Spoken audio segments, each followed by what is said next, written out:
오늘 제목이 다른 길은 없었다. 옛날하고 조금 다르지 않습니까? 다른 길은 없었다. 우리 예수님께서 처음에 이제 공생의 첫 사역을 하실 때 갈릴리에서 하나님의 나라 운동을 시작하셨어요. 그때 바리새인들, 서기관들하고 5번 정도 굉장히 이제 중요한 논쟁을 하거든요. 이것이 이제 마가복음 2장에 4번 나오고 오늘 우리가 읽은 이제 3장 처음에 나오는 5번이 왜 중요한가 하는 겁니다. 여기서 예수님이 어떤 분인가 하는 것이 이제 드러나요. 우리가 믿는 예수님이 어떤 분인가, 예수님의 신분이 조금씩 드러나는 거예요. 그런데 예수님의 모습만 드러나는 것이 아니라 예수님의 적대자의 모습도 드러나요. 그래서 오늘 말씀이 끝날 때쯤 되면 모든 게 짠 하고 드러나요. 예수님도 드러나시고 사탄의 세력도 드러나요. 그런 다음에 이제 우리 주님이 어느 길로 가시는가? 이제부터 십자가의 길로 우리 주님이 이제 가시게 되는 기점이 바로 오늘 말씀입니다. 우리가 이제 복습한다 생각하시고 한번 정리를 해보면 첫 번째 논쟁이 무엇이었어요? 우리 주님은 죄를 사하시는 하나님이시다 하는 것이죠. 두 번째, 우리 주님은 교만하고 의롭다고 생각하는 사람이 아니라 죄인을 부르러 오셨다. 죄인의 친구로 오셨다 하는 거예요.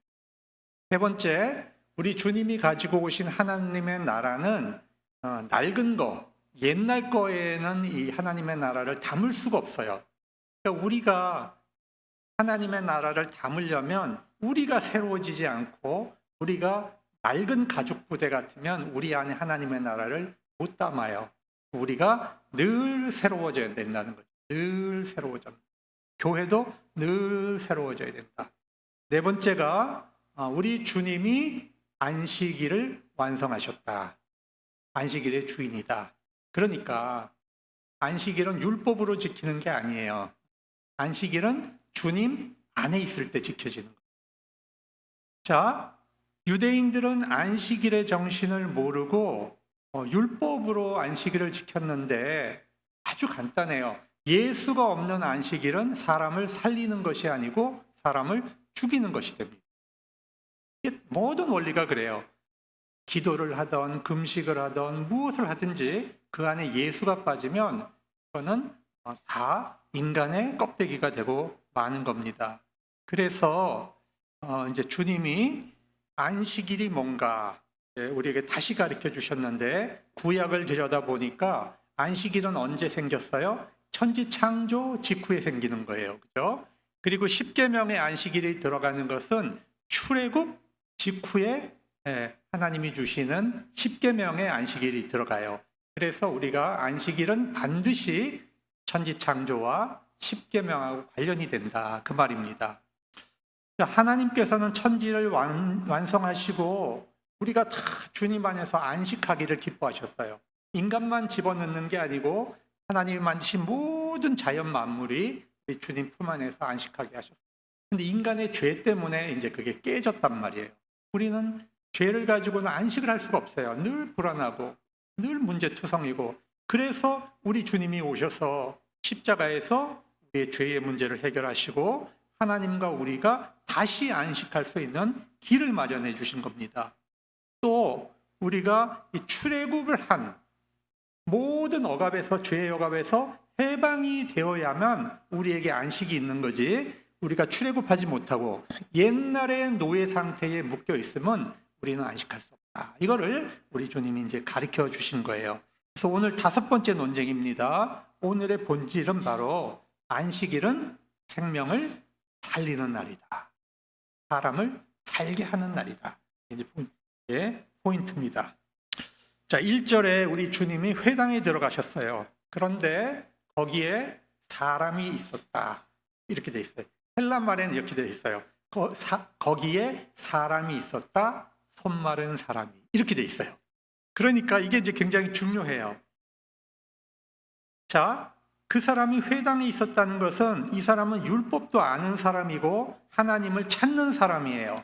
근데 이 손마른 사람이라고 하는 것은 그 시대에 나병 환자처럼 격리되는 건 아닌데, 그러나 사람들이 볼 때 소외되는 사람이에요. 현실적으로는 직업도 가질 수 없고요, 가족을 부양할 사람 부양도 못합니다. 이 사람들은 이 손이 말랐다 그러면 옛날에 그 여로보암이 하나님 앞에 하나님 앞에 범죄하다가 이 손이 말라버리는 사건이 있어요. 그러니까 이건 벌 받았다고 생각하는 사람들이. 존재는 하지만 존재 가치를 인정받지 못하는 사람. 그런데 성경은 뭐라고 말합니까? 거기에 사람이 있었다. 우리가 여기를 주목해야 돼요. 손 마른 사람이 있었다가 아니라 뭐가 있었다? 사람이 있었다. 이 말씀은 우리 그리스도인들의 시각이 바뀌어야 한다는 것을 말해줍니다. 여러분, 내 주변에 사람이 있어요. 나의 도움이 필요한 사람, 그리스도의 사랑이 필요한 사람. 그 사람 앞에 붙이는 조건 그런 거 먼저 보지 말고 일단 사람이 있다는 것이 중요합니다. 그걸 보라는 겁니다. 우리 주님은 그 사람이 있는 회당으로 들어가신 겁니다. 그런데 2절에 가보니까 거기에 사람들이 많이 있었는데 그 사람들이 누구냐 하면 바리새인들이 잔뜩 모여 있었습니다. 자, 그들은 왜 와 있었을까요? 주님 말씀 들으러 온 게 아닙니다. 예수님이 그 손 마른 사람을 고쳐줄 거라는 걸 알고 왔어요.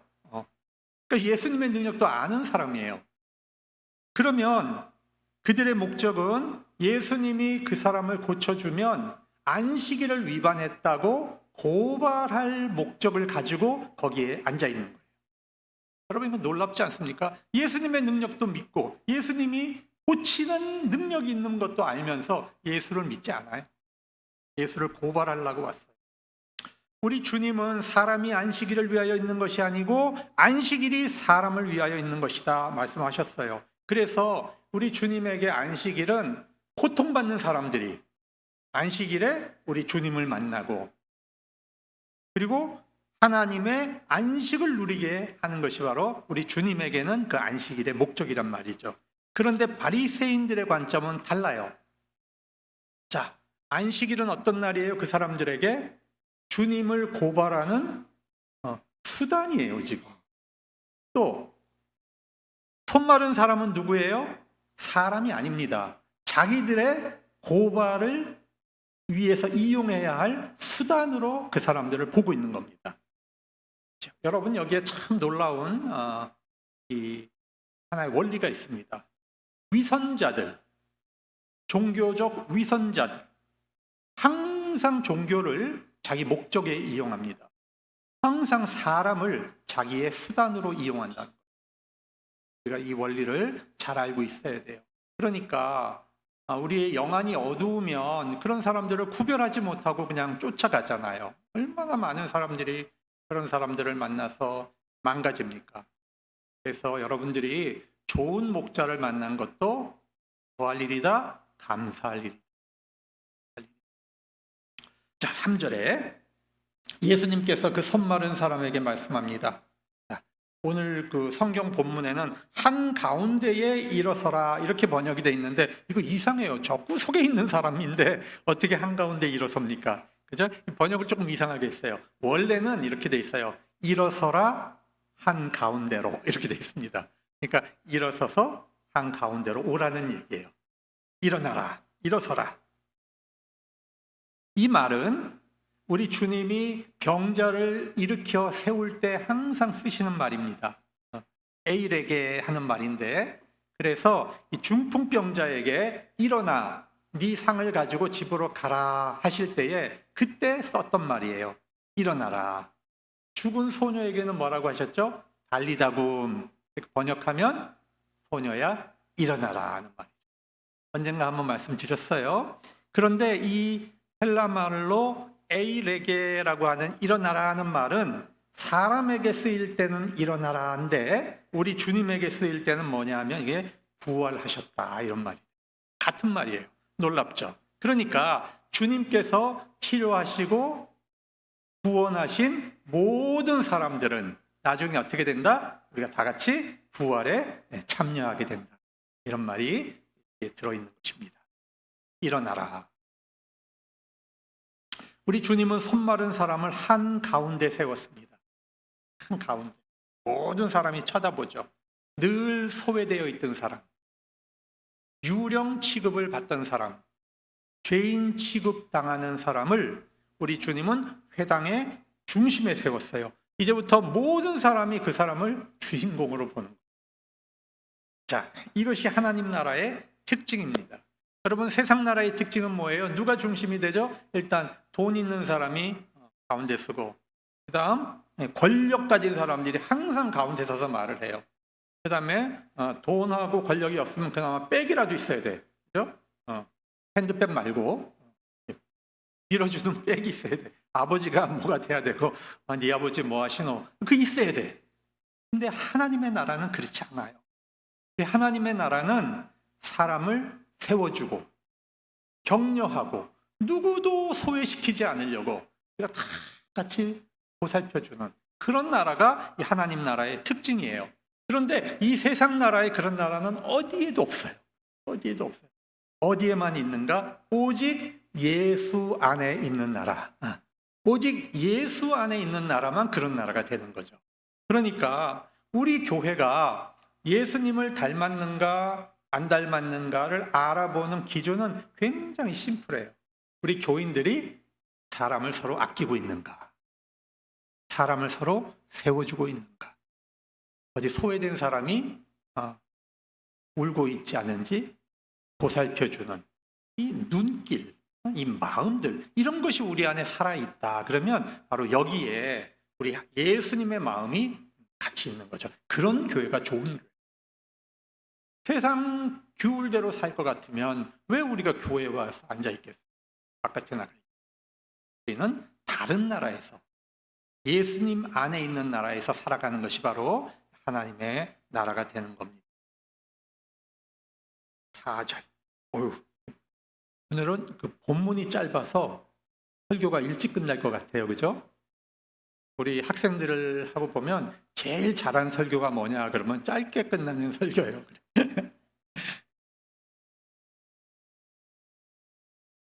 짧게 끝날 것 같지는 않은데 뒤가 길어서 4절 봅시다. 자, 이제 이 예수님이 이 바리새인들에게 이제 질문을 하시는 거죠. 자, 안식일에 무엇이 옳은 것이냐? 선을 행하는 것이냐? 악을 행하는 것이냐? 생명을 구하는 것이냐? 죽이는 것이냐? 자, 이렇게 주님이 질문을 하신 거예요. 그런데 바리새인들은 전부 어떻게 했죠? 침묵을 했어요. 이게 굉장히 여기서부터 우리가 이제 생각할 게 많아지는 겁니다. 예수님의 질문은 이미 정답이 있어요. 그죠? 사람을 살리고, 그죠? 그것이 바로 선한 일이고 옳은 일입니다. 생명을 죽이는 것이 악한 일이고 옳지 않은 일입니다. 너무 심플한 질문이에요. 이거 답을 못할 게 없죠. 그런데 바리새인이 답을 안 한다 이 말입니다. 자, 이게 왜 이럴까? 정말 바리새인만 그런가? 우리는 안 그런가? 돌아보아야 돼요. 그들도 마음속으로 무엇이 옳은 줄 알아요. 치료하는 것이 선한 일이라는 것도 알고 있습니다. 그런데 이들의 목적은 뭐죠? 예수께서 이 손 마른 사람을 고치면 그것을 꼬투리 잡아서 고발하는 것이 목적인 것입니다. 그래서 생명을 살리는 것이 옳다고 말을 할 수가 없어요. 생명을 살리는 것이 옳다고 말하면 우리 주님이 진리가 되고 자기들은 거짓이 돼요. 그러니까 말을 못하죠. 그렇다고 사람을 죽이는 것을 옳다고 대답할 수 있어요? 그것도 대놓고 못하는 거예요. 왜? 이미 이 사람들은 자기 마음으로 예수를 죽이기로 결심한 거예요. 그러니까 그걸 또 악하다고도 못해요. 아버지를 아버지로 부르지 못하는 홍길동 같은 침묵한 거죠. 여러분, 예수님은 우리에게 뭐라고 말씀하십니까? 이해할 것은 이해하고 아니할 것은 아니요. 그것이 여러분 심플한데 어마어마한 영적인 능력이 있어야 할 수 있는 거예요. 우리 안에 영적인 능력이 없으면 이거를 못해요. 자, 빌라도가 법정에서 예수께 물었습니다. 네가 하나님의 아들이냐? 예수님이 그 질문을 피하지 않으셨죠. 네 말이 옳도다. 죽음 때문에 주님은 진리를 피해 가시지 않았다, 이 말입니다. 여러분, 진리 앞에서 침묵하는 것은 피해 가는 게 아니고 그건 죄악입니다. 우리가 이게 가장 힘들어요. 왜? 우리는 살면서 이해관계가 얽혀 있거든요.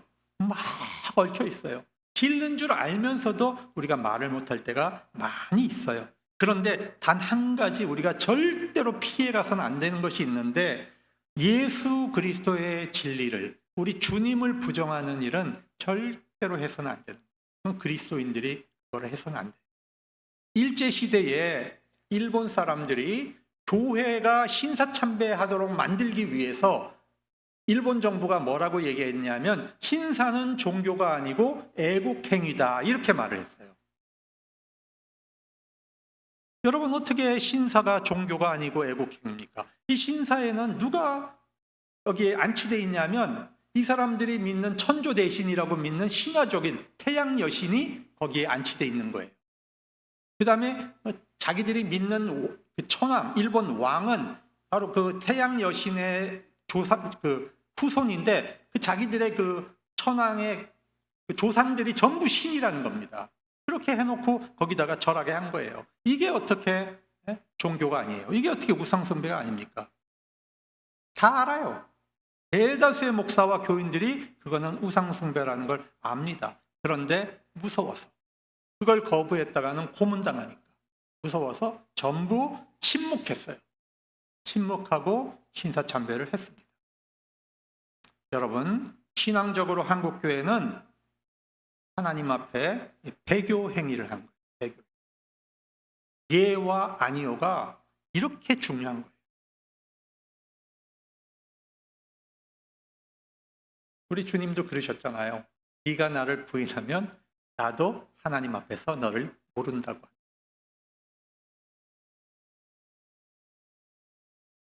5절, 예수님은 바리새인들의 마음이 완악하게 굳어있는 것을 보시고 너무 열을 받으셨어요. 너무 화가 나셨어요. 그리고 또 슬펐어요. 그렇게 사람들이 처해 있는 그 사정들을 보시고 너무 마음이 아프고 슬펐어요. 여러분, 이 완악하다는 말, 이게 원어로 단단한 돌, 석회질을 의미하는 겁니다. 굳어지는 거예요. 여러분, 우리 심장이 굳어지면 결국 멈추잖아요. 그죠? 굳어진다. 감각을 잃어버린다는 거예요. 단순히 고집세다는 정도가 아니고 영적으로 감각이 마비된다는 걸 말하는 겁니다. 여러분, 바리새인들은 마음이 굳었습니다. 사람에 대한 애정도 없고 고통받는 사람에 대한 동정심도 없고 진리이신 예수 앞에서 겸손함도 없고 떨림도 없어요. 인간 안에 주어진 하나님의 형상이 다 파괴되어 버렸어요.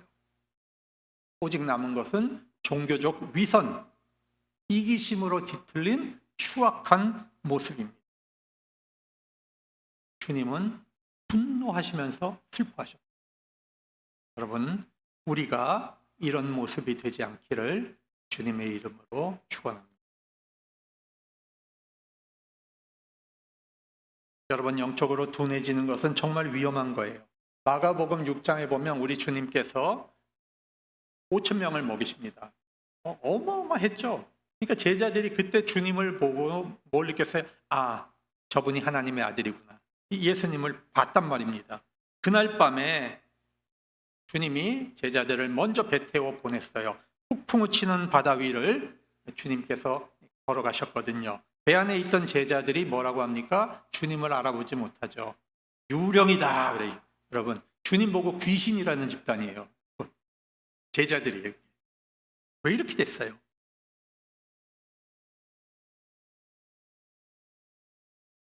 (6장 52절에) 보면 이렇게 돼 있어요. 마가복음, 그들이 떡 떼시던 일을 깨닫지 못하고 떡 뗄 때는 하나님의 아들이다 봤어요. 도리어 그 마음이 둔해졌다 그래요. 여러분, 영적 감각이 다 죽은 거예요. 이제 두려워서. 우리도 마찬가지입니다. 우리가 은혜 받을 때는 우리 주님이 보여요. 그런데 우리 인생의 환난과 고통이 올 때 우리의 마음이 둔해져 있으면 그때는 우리가 두려움에 빠지고 시험에 빠지고 무너지기 쉽게 됩니다. 그러니까 우리가 세상에 환난이 오고 어려움은 언제 올 줄 몰라요. 그죠? 그럴 때에 우리의 영은 어떻게 돼 있어야 돼요? 더 깨어 있어야 돼요. 더 맑아야 하는 것입니다.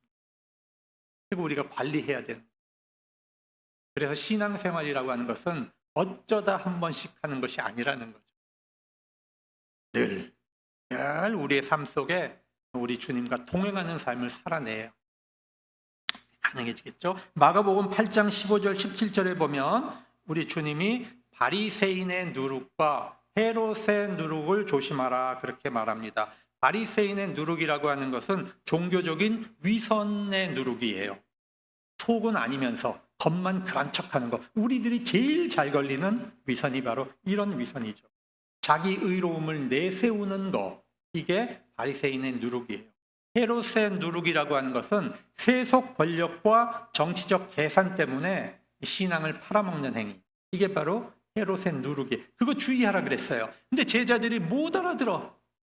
누룩 얘기 나오니까 아이고 이게 우리 주님이 떡이 부족해서 이렇게 말씀하시나? 이렇게 생각해요. 아니 불과 얼마 전에 주님은 5천 명을 먹이시는 걸 눈으로 봐놓고도 불과 며칠 전에 우리 주님을 체험해 놓고도 오늘 당장 우리 주님을 다 잊어먹는단 말이에요. 그러니까 예수님이 말씀하십니다. 너희 마음이 둔하냐? 깨닫지 못하느냐? 여러분 영이 둔해지면 말씀을 깨닫지 못해요. 에베소서 4장 18절 제가 읽어드리겠습니다. 그들의 총명이 어두워지고 그들 가운데 있는 무지함과 그들의 마음이 굳어짐으로 말미암아 하나님의 생명에서 떠나 있도다. 자, 정리해 볼게요. 우리의 마음이 둔해진다, 굳어진다는 것은 무엇을 의미하냐 하면 주님을 못 발견하게 된다는 거예요. 두 번째는 하나님의 말씀을 들어도 깨닫지 못하는 거예요. 세 번째는 하나님의 생명에서 멀어지게 된다는 거예요. 그러니까 우리가 정말 주의해야 된다. 이 바리새인들의 마음이 둔해지고 완악해지는 것처럼 우리 성도들은 그렇게 되지 않도록 늘 조심하고 깨어 있어야 됩니다. 자, 예수님께서 이제 손 마른 사람을 향해서 네 손을 내밀어라 이렇게 말씀하세요. 네 손을 내밀라 하시니 내밀매 그 손이 회복되었더라. 자, 주님의 말씀을 듣고 이 손 마른 사람의 마음에 뭔가 이렇게 믿음이 따뜻함이 올라오기 시작을 했어요. 지금까지 자기를 향한 수많은 사람들의 멸시, 그 눈빛, 그 싸늘한 시선들 때문에 마음이 완전히 닫혀 있었는데 우리 주님의 음성을 듣는 순간 그 마음이 열리기 시작을 했고 주님만을 바라보고 그 손을 뻗었어요. 그 순간 그 손이 회복되죠.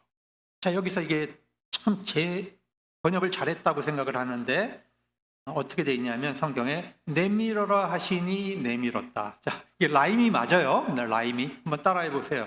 내밀어라 하시니 내밀었다. 자, 이게 뭐예요?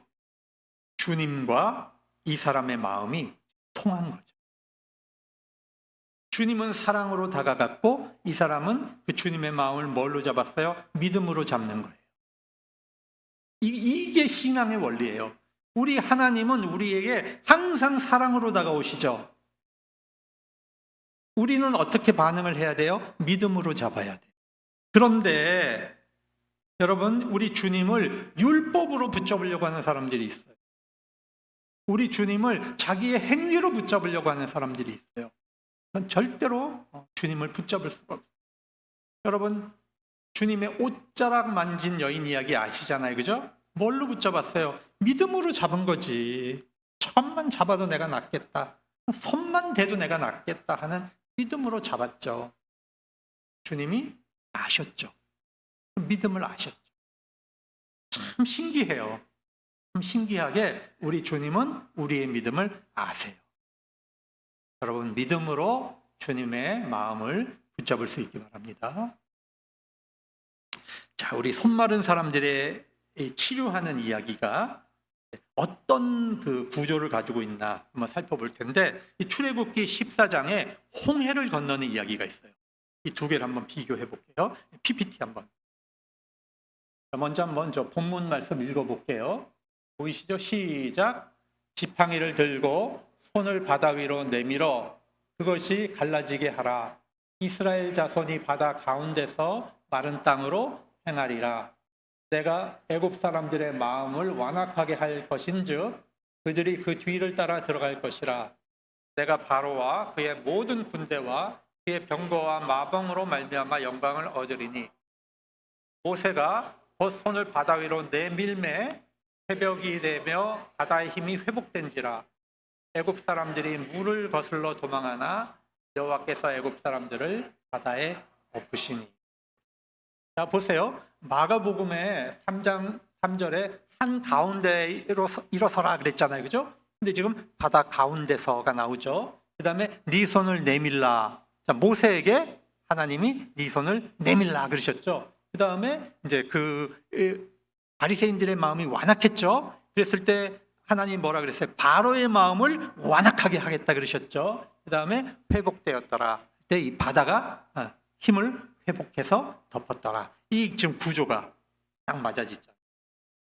그러면 이 마가가 이 예수님의 말씀을 기록을 할 때에 지금 마가의 마음속에는 어떤 장면이 떠오르고 있는 거예요? 이스라엘 민족을 이 애굽으로부터 해방시키는 하나님의 구원의 능력을 지금 누구에게 보고 있는 거예요? 우리 주님에게서 보고 있는 거라 이 말입니다. 이런 게 이제 보이면 말씀이 재밌어지죠. 성경이 꿀 같아지죠. 여러분, 예수님이 안식일에 손 마른 사람을 고치신 것은 영적으로 출애굽 사건이다. 출애굽 사건이 일어나야 진정한 안식일이 일어난다. 진정한 안식일은 바리새인들처럼 율법을 지키는 것이 아니라 우리 주님 안에서 치유함을 받고 완전한 새 생명을 얻는 것이 바로 안식일의 본질이다 하는 것을 우리가 말씀을 통하여 배울 수가 있는 것입니다. 자, 6절에 보겠습니다. 바리새인들이 나가서 곧, 이제 마가의 특징은 곧, 이게 많죠. 같이 한번 읽어볼게요. 시작. 바리새인들이 나가서 곧 헤롯 왕과 함께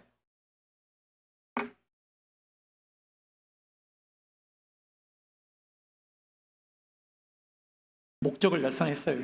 이 사람들은 구실을 잡았습니다. 그들은 한 생명이 다시 태어나고 하나님의 나라가 확장이 되고 안식일이 회복된 사건에 아무 관심이 없어요. 그저 자기들의 목표가 이루어졌다고 밖으로 나갑니다. 그리고 헤롯 왕을 만나서 어떻게 예수를 죽일까 의논합니다. 죽이자고 의논하는 게 아니에요. 죽일 것은 이미 정해졌어요. 죽이는 방법을 의논하는 거예요. 이게 또 이제 중요해요. 왜냐? 로마법에 따르면 안식일을 어긴 것으로 절대 사람을 죽일 수 없어요. 그러니까 이 정치 집단인 헤롯 왕과 예수를 뭘로 몰아넣는 방법을 의논하는 거예요. 예수님을 정치범으로 죽이려고 지금 모의를 하는 거예요. 여러분, 얼마나 악합니까? 여러분, 원래 바리새인과 헤롯 왕은 서로 원수지간이에요. 바리새인들은 율법을 지켜야 사람이라고 생각해요. 근데 헤롯 왕은 율법을 지키는 사람들이 아니에요. 정치적 목적을 위해서 온갖 악행을 저지르는 사람들이에요. 그러니까 바리새인과 헤롯 왕은, 이 종교 집단과 정치 집단은 서로 원수 관계입니다. 그런데 평상시에는 만날 일도 없는 사람들이 진리이신 예수를 죽이기 위해서 협조하고 공모하더라. 여러분, 이것이 세상이 움직이는 이치예요. 우리가 하나님의 나라를 전할 때에 예수 그리스도의 복음으로 사람들의 생명이 살아날 때에 그것을 방해하려고 하는 세력들은 어떻게 한다? 뭉친다. 어떻게 하든지 그걸 막으려고 협조한다. 이것이 영적인 원리가 되는 것입니다.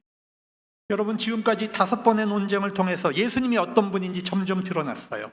우리의 죄를 용서하시고 나 같은 죄인의 친구가 되어주시고 하나님의 나라를 전하시고 우리에게 참된 안식을 주시고 우리에게 새 생명을 주시는 우리 하나님의 아들 예수 그리스도인데, 한편 예수님을 방해하고 죽이려는 세력도 점점 구체화되고 있습니다. 서기관이 등장하고 바리새인이 등장하고 이제는 헤롯 땅까지 등장하고 있습니다.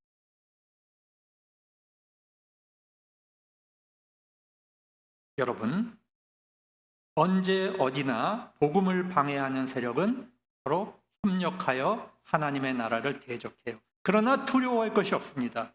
우리의 싸움은 혈과 육의 싸움이 아니에요. 우리의 싸움은 무슨 싸움이에요? 영의 싸움이에요. 그러면 이 영의 싸움은 이미 우리 주님의 십자가와 부활로 끝났다. 이미 승리한 싸움이다. 우리는 전투만 하는 거예요. 승리는 이미 주님께서 쟁취하신 거죠. 그러니까 우리가 영적인 싸움에서 두려워할 게 있어요, 없어요? 두려워할 게 없어요. 여러분, 이게 믿음이에요. 내가 연약하지만 우리 주님 강하시다.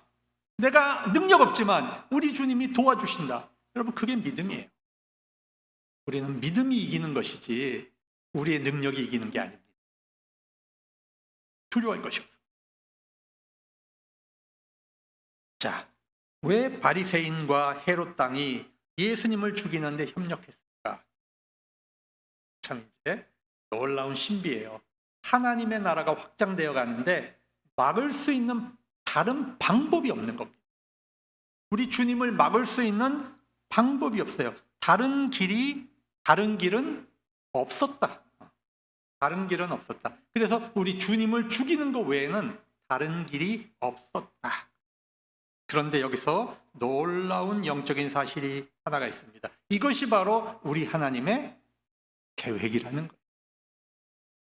우리 하나님의 계획이에요. 하나님께서 우리를 살리고 우리를 구원하시기 위해 아들을 십자가에 내어주시는 것 외에 다른 길은 없었다. 한쪽은 자기들의 악을 행하기 위해서 다른 길이 없었던 것이고요. 한쪽은 인류를 살리시기 위해서 하나님의 아들을 십자가에 죽이시기로 결정하는 것 외에는 다른 길은 없습니다. 여러분, 놀랍습니다. 다른 길은 없는 것. 사탄이 예수님을 죽이고 승리했다고 하는 그 순간 사탄의 나라는 영원히 패배하고 붕괴하는 것이고 하나님의 나라는 완전한 승리를 얻는 것입니다. 이 놀라운 신비와 이 놀라운 은총에 감사하며 우리 하나님께 영광 돌리며 살아갈 수 있기를 바랍니다. 기도하겠습니다.